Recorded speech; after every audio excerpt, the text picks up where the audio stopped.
Es un gusto darle la bienvenida a este espacio informativo del Poder Judicial de la Federación, hoy miércoles 2 de abril de 2025.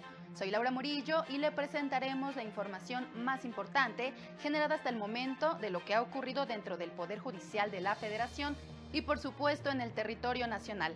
Damos la bienvenida a Eusiris Rostro, quien nos acompaña en la interpretación en lengua de señas mexicana. Comenzamos.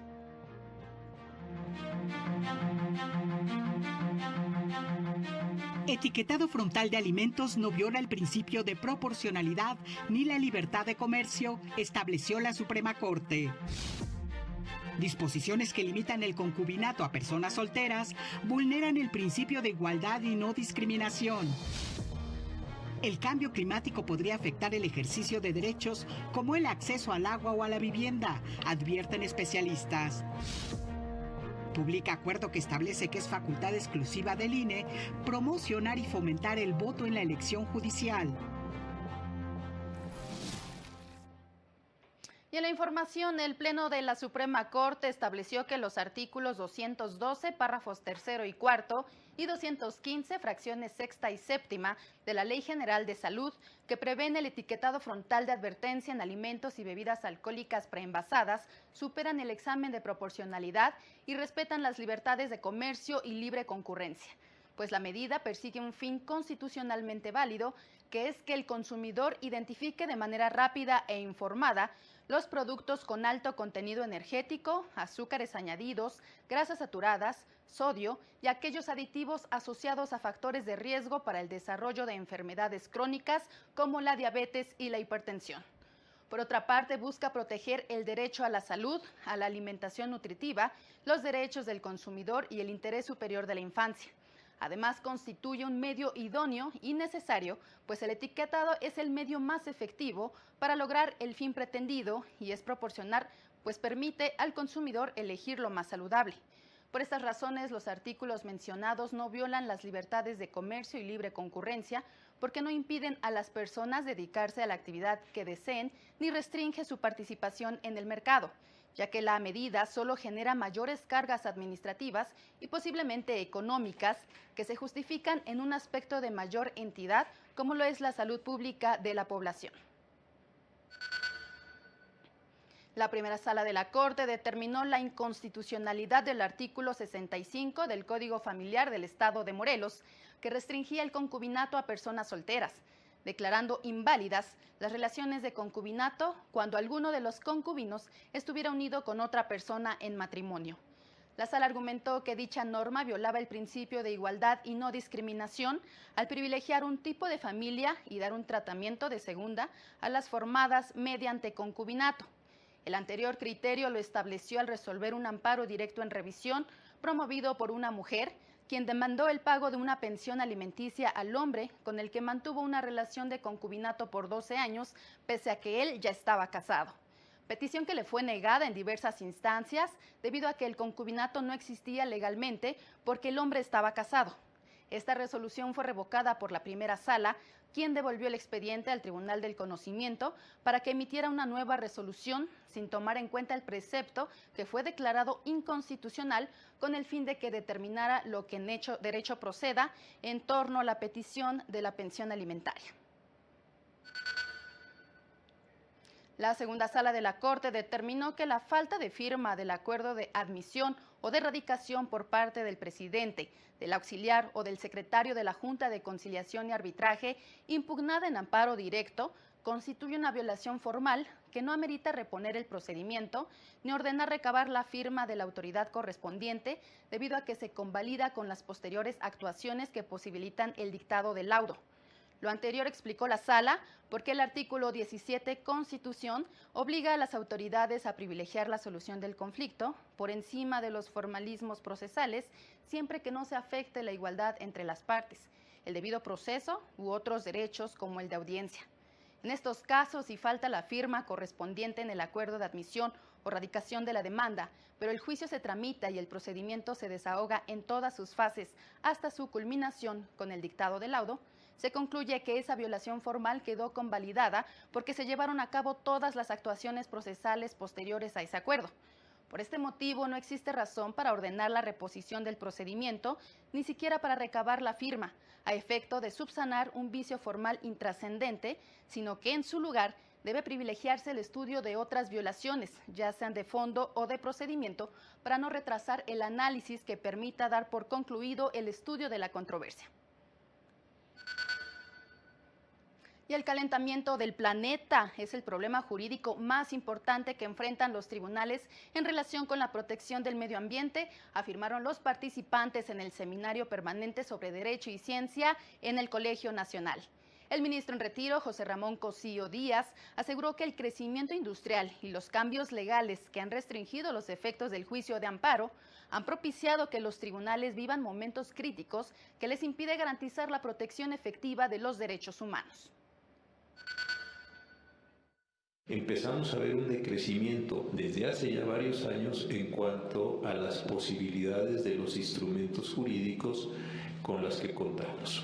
Los derechos humanos están en una severa crisis, ahora sí que en México y en el mundo. Aquí en este país se habla de pensiones, aquí en este país se habla de becas, aquí de país de desarrollo, de apoyos, pero no se habla en ningún sentido de derechos. Entonces aquí hay un problema central.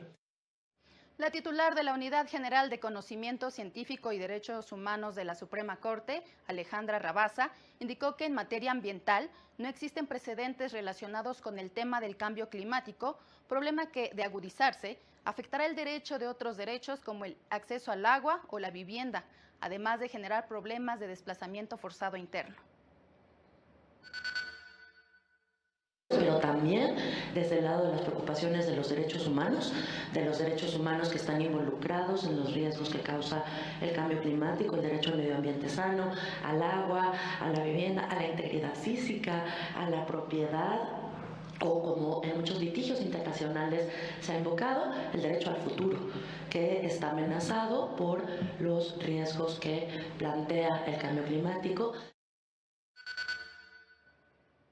Y en más temas, el tercer tribunal colegiado en materia penal del tercer circuito estableció que la petición de la Fiscalía de prorrogar la prisión preventiva oficiosa más allá del plazo máximo de 2 años debe resolverse en audiencia pública con intervención de las partes, es decir, con la participación tanto del Ministerio Público como del imputado, respetando los principios que rigen el procedimiento oral. Esto es, de contradicción, inmediación e inmediatez, así como de máxima publicidad.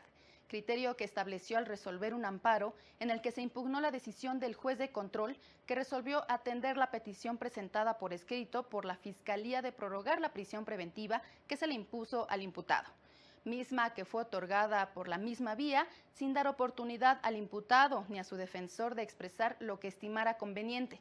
De acuerdo con criterios de la Primera Sala y de la Corte Interamericana de Derechos Humanos, la prisión preventiva se trata de una medida excepcional que debe mantenerse por un plazo razonable mientras tenga sustento, pues prolongar su duración equivaldría a imponer una pena anticipada. Es por ello que su revisión debe ser periódica con el fin de que se justifique la necesidad de prorrogarla o bien imponer una medida cautelar diferente que no afecte la libertad personal del imputado. Para el titular de la Unidad de Defensa Penal de la Defensoría Pública Federal, Juan Alexis Rojas Hernández, las recientes reformas a la Ley de Amparo armonizan su contenido con las reformas constitucionales al Poder Judicial y las que prohíben dotar de efectos generales las sentencias dictadas en amparos contra normas. Los cambios eliminan las referencias a las salas de la Corte, dado que a partir del 1 de septiembre el Alto Tribunal solo sesionará en pleno y sustituye al ente público Consejo de la Judicatura Federal por el órgano de administración judicial. Asimismo, en su artículo 73, prohíbe en forma expresa dotar de efectos generales las sentencias dictadas contra normas generales, lo que implica retornar al principio de relatividad de las sentencias en cualquier caso. En el nuevo texto se adopta un lenguaje incluyente que cambia conceptos como quejoso, tercero interesado o juez por una persona quejosa, persona tercera interesada o persona juzgadora. Desde su visión, las reformas a la Ley de Amparo no implican cambios estructurales que alteren la tutela de los derechos fundamentales de las personas gobernadas, sino solo su armonización con las reformas constitucionales mencionadas. Es momento de hacer una breve pausa y continuamos.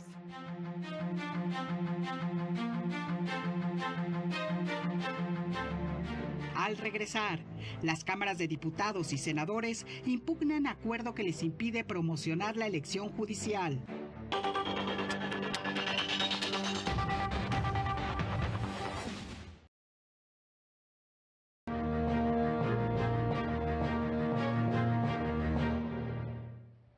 Y continuando con las noticias, se publicó el acuerdo que establece los criterios para la equidad e imparcialidad durante las campañas y veda electoral de la elección judicial. Establecen que el INE cuenta con facultades exclusivas para promocionar el voto y fomentar la participación ciudadana en el actual proceso electoral federal y comicios concurrentes en 19 entidades, aclarando que ni ministros de culto ni otras instituciones públicas o entes gubernamentales podrán realizar esta promoción y difusión. El acuerdo establece que en la etapa de campaña, las personas candidatas podrán difundir su trayectoria profesional, méritos, visión acerca de la impartición de justicia o propuestas de mejora, dentro del marco geográfico que les corresponda, con excepción de las publicaciones que realicen en redes sociales. No pueden ofrecer ningún material o algún beneficio, difundir propaganda calumniosa o con motivos religiosos, así como mostrar su cercanía con alguna fuerza política. Las personas candidatas podrán acudir a foros de debate organizados por instituciones públicas o privadas en los que participen candidatos a un mismo cargo. Además, la ciudadanía podrá consultar sus perfiles en el micrositio Conóceles.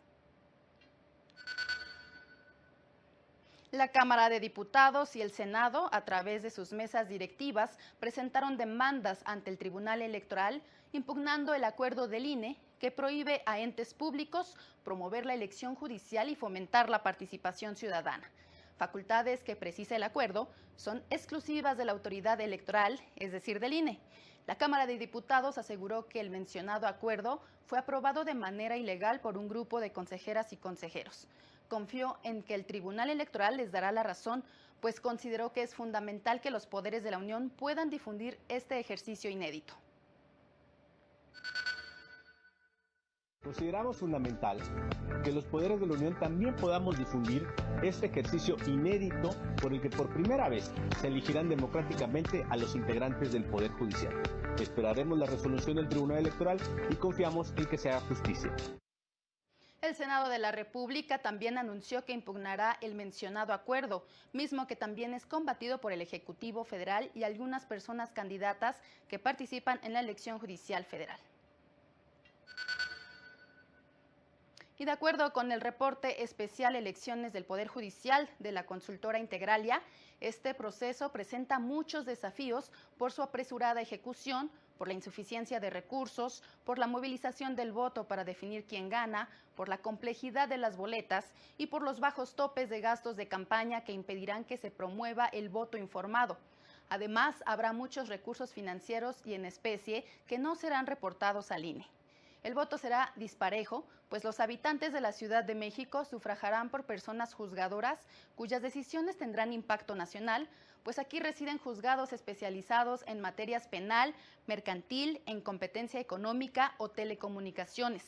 Los resultados tendrán implicaciones en la impartición de justicia en las siguientes décadas, pues los ganadores serán mayormente las personas candidatas apoyadas por el gobierno y la coalición oficial, lo que implicará que actuarán con criterios de lealtad política y lo que mermará la autonomía del Poder Judicial.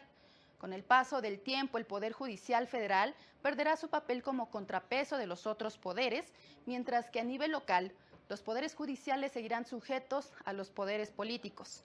En el ámbito federal, 3.423 candidatas y candidatos buscarán alguno de los 881 cargos en disputa de ministros y ministras, integrantes del Tribunal de Disciplina Judicial, Sala Superior y salas regionales del Tribunal Electoral, magistraturas de circuito o titularidad de algún juzgado de distrito. La consultora destaca que el 1 de junio el INE solo dará resultados relacionados con la integración de la Suprema Corte y hasta el 15 de junio del resto de cargos en disputa.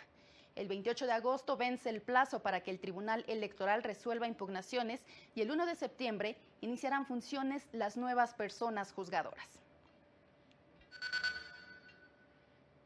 Y en más temas, la Sala Regional Jalapa confirmó la resolución del Tribunal Electoral de Veracruz, que declaró existente la violencia política en razón de género en contra de una diputada del Congreso local, atribuida a la parte actora por una publicación en la red social Facebook.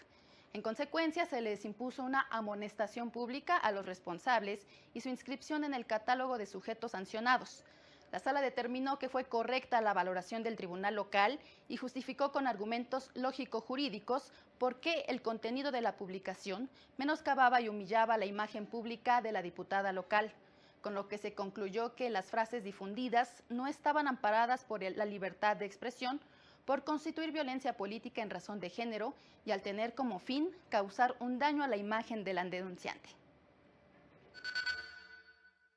Derivado de lo anterior, es que no le asiste la razón a la parte actora, pues contrario a lo que manifiestan, el tribunal responsable sí expuso las razones por las cuales consideró que las publicaciones denunciadas tenían por objeto menoscabar o anular el reconocimiento, goce y/o ejercicio de los derechos político-electorales de la denunciante en la vertiente del desempeño del cargo como integrante del Congreso del Estado de Veracruz.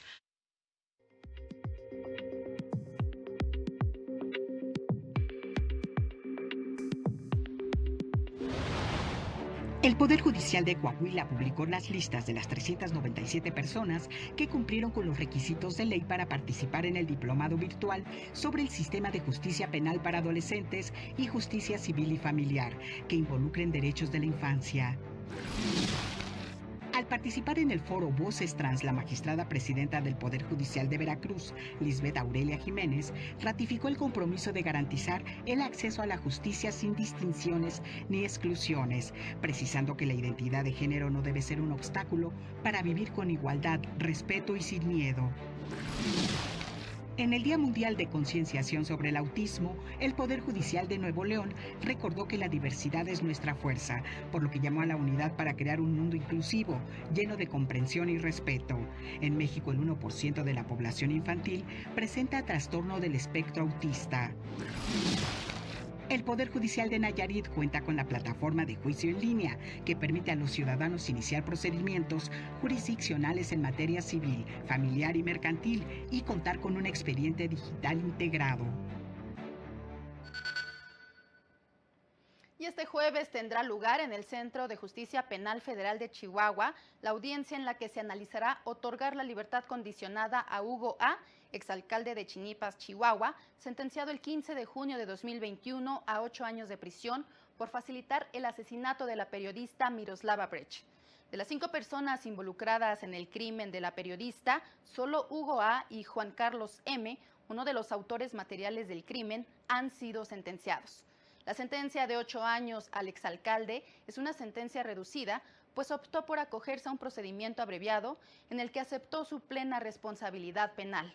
La organización Propuesta Cívica, en pleno respeto a la independencia del juez, confía en que valore la gravedad del caso y el interés de la familia de la víctima, pues de otorgar la libertad condicionada, el imputado solo habría pasado 4 años en la cárcel por un delito grave.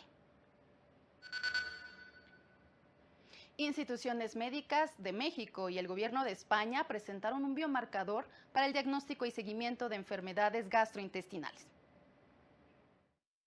Con el propósito de promover herramientas tecnológicas que permitan mejorar la atención médica y la prevención de enfermedades, se presentó el proyecto MarkingPad. Podría mejorar sustancialmente el diagnóstico de afecciones intestinales. Y es también un símbolo de cómo la colaboración entre instituciones, empresas e investigadores de México y España puede traducirse en impactos reales y positivos en la salud de las personas. Durante el encuentro, se mencionó que el proyecto busca posicionar un innovador biomarcador para el diagnóstico y seguimiento de patologías gastrointestinales, resultado de una colaboración entre instituciones médicas de México y el gobierno de España. No disponer de un diagnóstico acertado conlleva un perjuicio para pacientes, clínicos y los sistemas de salud. Señalaron que las enfermedades gastrointestinales representan un grave problema de salud pública en México, ya que en 2025 se han registrado más de 92,000 casos en menores de 5 años, principalmente en las entidades de Tabasco, Zacatecas y Campeche. En tanto, el 60% de las consultas en gastroenterología están relacionadas con la intolerancia a la lactosa, pues más del 70% de la población en México presenta este padecimiento. El estado funcional de la lactasa.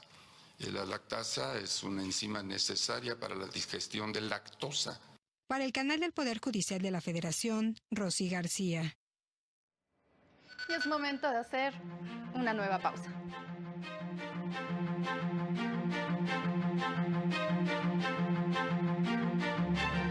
Más adelante, advierten signos de contracción en el país.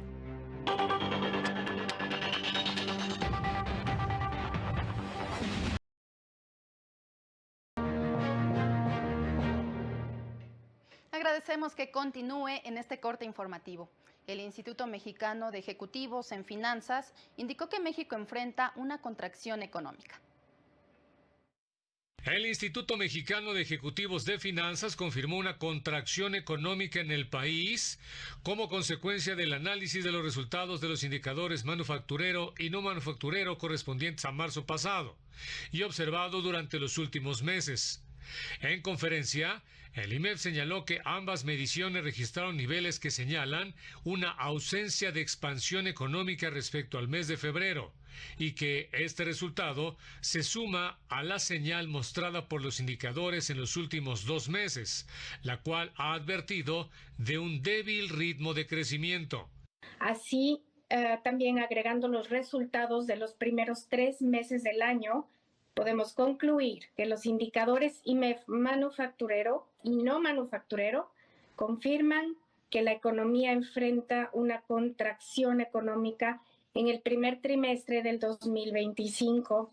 El indicador IMEF manufacturero aumentó 1 punto respecto al mes de marzo y se situó por 12º mes consecutivo en zona de contracción, en tanto que el indicador IMEF no manufacturero disminuyó 1 punto, ubicándose en 48.6 unidades.